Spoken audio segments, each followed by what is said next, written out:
168 թեմի հարգելի հետևողներ, կզրուցենք Մասիս համայնքի Մասիսի փոխքաղաքապետ Նորայր Հակոբյանի հետ։ Պարոն Հակոբյան, ձեզ համար սպասելի էր այս հապճեպ որոշումը դատարանի եւ եթե ծանոթ եք մեղադրանքին, ինչպես կգնահատեք։ Շնորհակալություն հարցի համար, հարցին երկու պատասխան ունեմ, որպես իրավաբան իհարկե սպասելի չէր։ Մենք սպասում ենք արդարացման որոշման,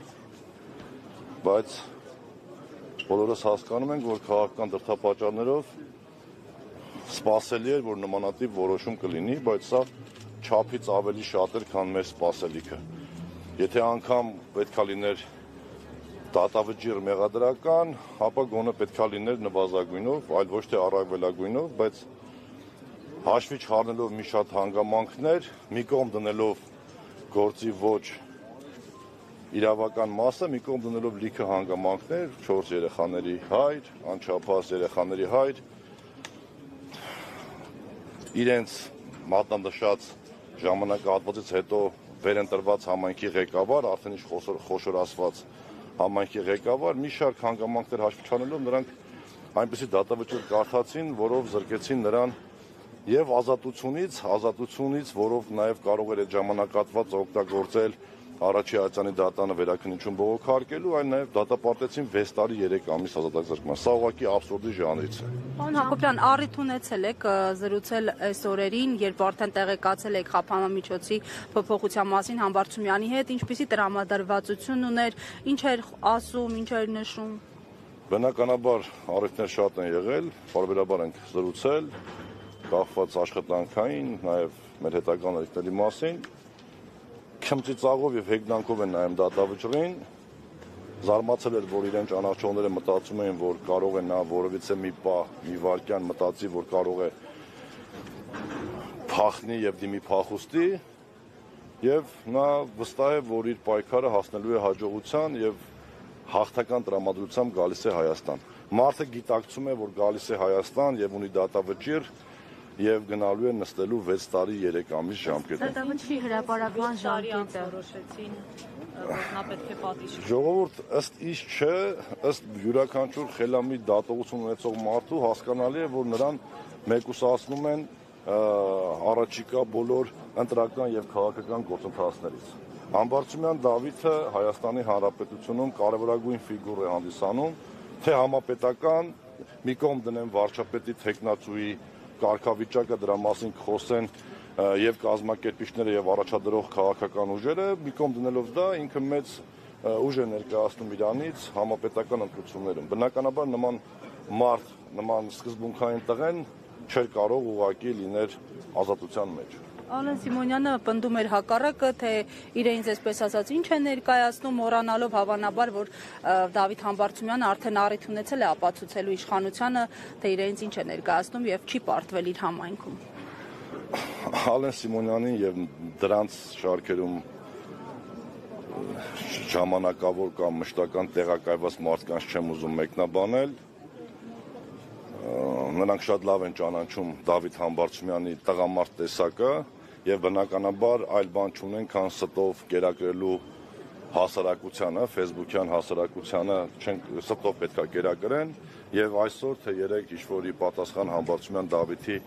տեսանյութ է հրապարակել, որտեղ որևիցե բան չի ասվում հանցագործության կամ ինչ-որ իրավախախտ լինելու մասին։ Ժողովուրդ, ես լինելով Համբարձումյան Դավիթի ընկերը, լինելով Համբարձումյան Դավիթի առաջի տեղակալը, վստահեցնում եմ ձեզ, որ այն ինչ կատարվում է ուղղակի ծիծաղալու է։ Չկա բարոյական եւ իրավական որևիցե կողմ։ Պարոն Սարգսյան, դուք կստանձնեք։ Ես Հակոբյանն եմ։ Խելամ որոշում կկայացնենք եւ կգնանք առաջ։ Ես մի բան կարող եմ փաստել, որ Դավիթ Համբարձումյանի կազմած եւ ղեկավարած քաղաքական եւ աշխատանքային թիմը ուժեղ է եւ իզորու է իր համայնքի ղեկավարը, իր քաղաքական թմի իր առաջնորդի ծրագրերը ավարտին հասնել մինչև 2026 թվականի դեկտեմբերի 5-ը, որը մեր պաշտպանման ժամկետն է։ Ներեք դուք բացառում եք, որ պարոն Համբարձումյանը կարող է զենքի գործադրմամբ ինչպես մեղադրանքում է նշվում, խոչընդոտել մարդկանց տեղաշարժը, խոսքը հայանիստ Խովտաշատ, այդ գյուղերի Խաչմերուկի մասին է։ Ես ճանաչելով նրան պարզապես բացառում եմ։ Եթե նման բան լիներ, ժողովուրդ, եթե զենքի գործադրմամբ այն էլ այդ ժամանակ համայնքի ղեկավար ընտրված մարդ, ընդդիմադիր մարդ, որ որևիցե մի օր, մի վայրկյան չի նահանջել իր սկզբունքներից, 7 տարի ուղղակի քրեական գործը չէին քննեցնի, բերեին հանգեցնեին այսօրվան։ 7 տարվա մեջ 700 պատճառ ունեին, որ այդ զենքի գործադրման հորինվածքը կապեին եւ այս օր ունենայինք, ասենք 5 տարի առաջ, 4 տարի առաջ։ Սա ուղղակի հասավ քաղաքական այն պիկին, որ պետք է Համբարձումյան Դավիթը այլևս որպես քաղաքական ֆիգուր չունենա ազատություն։ Եվ պարոն Հակոբյան, կներեք մեկ հարցել, մենք այստեղ խոսում ենք պարոն Համբարձումյանի աջակիցների հետ, պարզվում է, որ նրանցից շատերը համայնքապետարանի աշխատողներ են, աշխատանքի ժամին են դուրս եկել այստեղ հասնելու համար, սա խնդիր համարում եք, թե ոչ։ Աշխատանքի ժամից շուտ դուրս չեմ եկել, 6-ին 5 պակաս եմ դուրս եկել ես։ Երևի թե կլինեն մի քանի աշխատողներ, որոնք կարող է 5:30, 6-ին 5 պակաս դուրս եկած լինեն, որևիցե հրահանգ, որևիցե կազմակերպչական աշխատանք չկա ու ես բարոյական իրավունք չունեմ իրենց քաղաքական թմի ղեկավարին, ում հույս կա գոնե մինչև կալանավորում է 1 րոպե, 1 անգամ տեսնելու կամ ողջունելու, ասել մի շտապեք այնտեղ։ Չեք կարծում, որ դա խնդիր կդառնա։ Ոչ, չեմ կարծում։ Եթե 5 կամ 6 աշխատակից կամ 10 աշխատակից 6-ին 20 պակաս է դուրս եկել աշխատանքի վայրից, դա ընդհանրապես աշխատանքային հարաբերությունների հարց է եւ աշխատակազմի քարտուղարը կամ համայնքի ղեկավարի պարտականություններ կատարող քննարկի արդյոք դա կարգապահական ուժի հարց է թե ոչ, ավել բան չկա դեռ։ Շնորհակալ։ Ես եմ շնորհակալ։ Հարգելի հետևողներ, այստեղ աջակիցների թվում նաև բազմաթիվ երիտասարդներ են, Մասիս համայնքից երիտասարդ կա, որը ցանկանում է անդրադառնալ Համբարձումյանի կալանավորման դրվագին։ Խնդրեմ նախ ներկայացեք եւ ինչու եք այստեղ այսօր։